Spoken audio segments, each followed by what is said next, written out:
हूँ आदमपुर चुनाव होते ही ये सरकार भी गिराई है, 6 महीने के अंदर दोबारा मध्यावधि चुनाव होंगे। तो एक तरफ अधिकारों को देने वाले हैं, भागीदारी देने वाले हैं राजनीति रूप में, और दूसरी तरफ वो शख्सियत हैं जिन्होंने हमेशा हमें लूटने का, ठगने का काम किया। वो हरियाणा प्रदेश में खट्टर सरकार ने इन पिछड़ों को आरक्षण से वंचित करने के लिए जो कार्य किया है, वो उसके लिए पिछड़ा वर्ग पूरी तरह से सजग हो चुका है। बच्चों के भविष्य बनाने के लिए कांग्रेस पार्टी को समर्थन करेंगे और भाई जयप्रकाश जी को भारी मतों से विजय बनाने का काम करेंगे। भजनलाल जी के काफ़ी भगत मिले, लेकिन कुलदीप बिश्नोई से वे बहुत ज़्यादा खपा है। कुलदीप ने जो भाजपा ज्वाइन की है उससे एक विशेष जाति, खास करके जाट समाज बहुत ही ज़्यादा नाराज इसलिए है। कुलदीप के भगत होते हुए भी वे कुलदीप को वोट नहीं देंगे, क्योंकि भाजपा ने उनके साथ बहुत बड़ा कुठाराघात किया। जयप्रकाश जेपी भारी बहुमत से जीतेगा। नमस्कार, मैं आपका दोस्त मनदीप शर्मा दा एयर न्यूज़ में आपका स्वागत करता हूं। दोस्तों, मेरे साथ 72 जातीय संघर्ष समिति के प्रदेशाध्यक्ष और केस कला बोर्ड के पूर्व में चेयरमैन रहे योगेंद्र योगी हैं। तो बातचीत करेंगे। आदमपुर उपचुनाव है, किस लिहाज से देखते हो, कैसे देखते हो? आदमपुर उपचुनाव को मैं विशेषकर जो 72 जातियों की हम बात कर रहे थे, नाई, धोबी, तेली, मनियार, सुनार, लुहार, कुमार, सुथार, छिंपी, जोगी, जंगम, इन जातियों के अधिकारों की लड़ाई के रूप में देख रहा हूँ। एक तरफ वो लोग हैं जो इनको गैर जाट के नाम पर हमेशा यूज करते रहे, एक तरफ वो शख्सियत हैं जिन्होंने इन जातियों को सामाजिक न्याय देने का काम किया। अब फैसला यहाँ आदमपुर के उपचुनाव में होने जा रहा है और 2024 की एक लीक निकल कर सामने आएगी कि आज जो अति पिछड़ा वर्ग की जातियां हैं ये बहुत समझदार हो चुकी हैं, क्योंकि आज तक इनको सिर्फ प्रयोग के तौर पर, वोट के प्रयोग के तौर पर प्रयोग किया गया। लेकिन जब अधिकारों की बात आती थी, मैं आपके बीच में एक बात कहना चाहता हूं। चौधरी भजनलाल जी बहुत ऊंचे कद के नेता थे। कांग्रेस ने 12.5 साल तक उनको मुख्यमंत्री बनाए रखा। जब देने का समय आया तो उन्होंने पंडित रामजी लाल जी को राज्यसभा का सदस्य तो बनाया, लेकिन जब कुलदीप ने अलग से पार्टी बनाई तो उन्होंने पंडित रामजी लाल जी को टिकट नहीं दी, बल्कि अपनी माताश्री को टिकट देने का काम किया। यानी कि इतना पिछड़ों से इनको लगाव है। अगर सही रूप से अगर उनको पिछड़ों से लगाव होता तो वो पंडित रामजी लाल जी को उस टाइम पर टिकट देते। तो मेरा कहने का भाव ये है कि आज तक गैर जाट के नाम पर इन लोगों ने हमें ठगने का काम किया, लेकिन अब ये जातियां समझ चुकी हैं। अब अपने वोट का अधिकार पाने के लिए प्रयोग करेंगे, और जिन्होंने हमारे हकों की लड़ाई लड़ी, चाहे वो केस कला बोर्ड बनाने की बात हो, चाहे वो 100 गज के प्लाट देने की बात हो, चाहे प्रथम व द्वितीय श्रेणी की नौकरियों में 15% आरक्षण देने की बात हो, और चाहे अब जो है चौधरी भूपेंद्र सिंह हुड्डा जी ने बड़ी सभा में ये कहा कि मैं जाति जनगणना करवाऊंगा, और जो ओबीसी की जो क्रीमी लेयर का जो फंडा है, जो हरियाणा प्रदेश में पूरे देश से अलग समय सीमा तय कर रखी है रुपए के मामले में और कृषि आय और नौकरी के मामले में, उसको हम जिस प्रकार केंद्र की है उसी तरह केंद्र की तरफ पर करेंगे, और 8 लाख की बजाय 10 लाख रुपए करेंगे।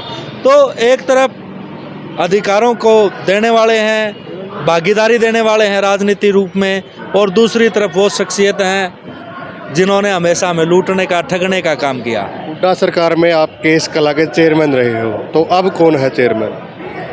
मैं आपके चैनल के माध्यम से बता देना चाहता हूं पूरे हमारे सैन समाज को, नाई जाति को, कि एक बार जब सरकार बनी पिछली दफ़ा, तब 1 साल के लिए एक चेयरमैन लगाया, लेकिन जो मिट्टी कला बोर्ड बनाया था, जो केस कला बोर्ड बनाया था, ये बनाने का उद्देश्य चौधरी भूपेंद्र सिंह हुड्डा जी का ये था कि ये जो जनसंख्या के हिसाब से जातियां हैं, ये वंचित हैं, पिछड़ी हुई हैं, इनको राजनीतिक भागीदारी देने के लिए दूसरी तरफ जो एक कला है, मिट्टी के बर्तन बनाते हैं और अलग अलग मतलब जो हाथ का हुनर है वो सामने आए, विदेशों में कलाकृतियाँ जाएं, और ताकि हमारे जो ये कलाकृति है उसका अच्छी तरह से प्रदर्शन हो और हमारे लोग कामयाब हो सकें।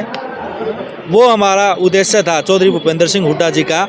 चाहे वो केस कला बोर्ड की बात थी, यहाँ से ट्रेनिंग लेके हमारे बच्चे विदेशों में भी अपना काम धंधा शुरू कर सकते हैं। बहुत सारी योजनाएं थी, हमारे सपने थे कि हम किस प्रकार से इन बोर्डों में काम करेंगे और समाज के उत्थान के लिए काम करेंगे। लेकिन इस सरकार ने पहले तो बनाए नहीं, बोर्डों में किसी प्रकार की नियुक्ति नहीं की। भंग कर दिया या फिर कैसे? हाँ, नियुक्ति नहीं की, लेकिन जब हमने दबाव दिया, हुड्डा साहब ने स्टेटमेंट दी, तो दबाव में इन्होंने एक बार तो बना दिया। अब दोनों के दोनों बोर्डों के ऊपर ताला लटका हुआ है। तो ये समाज देख सकता है कि कौन आपका हितैषी और कौन आपका दुश्मन है।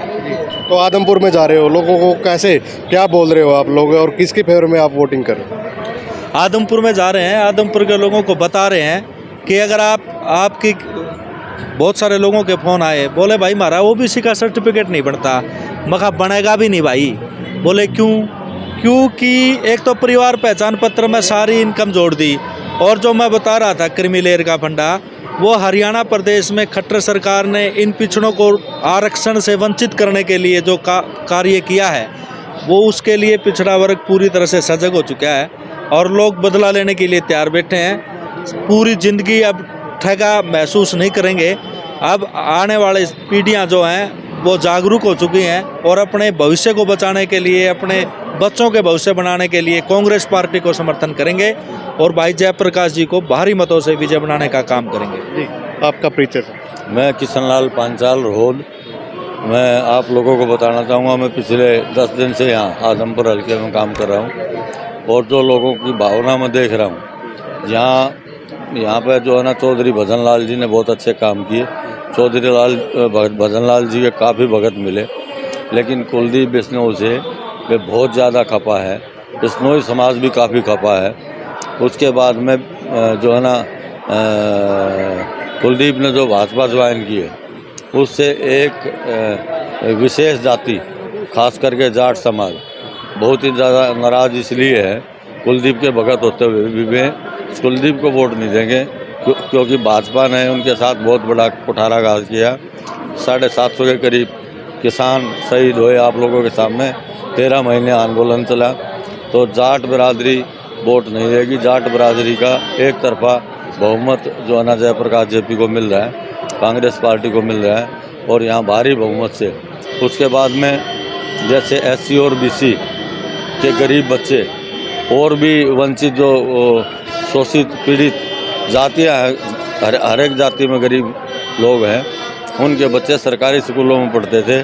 आज आदमपुर के अंदर इन्होंने 4 स्कूल बंद किए हैं। 4 स्कूल बंद करने का इनका एक ही मकसद था कि जैसे आपने पता है पूरे देश के अंदर इन्होंने 500 स्कूल बंद किए, या शायद पूरे हरियाणा के अंदर किए।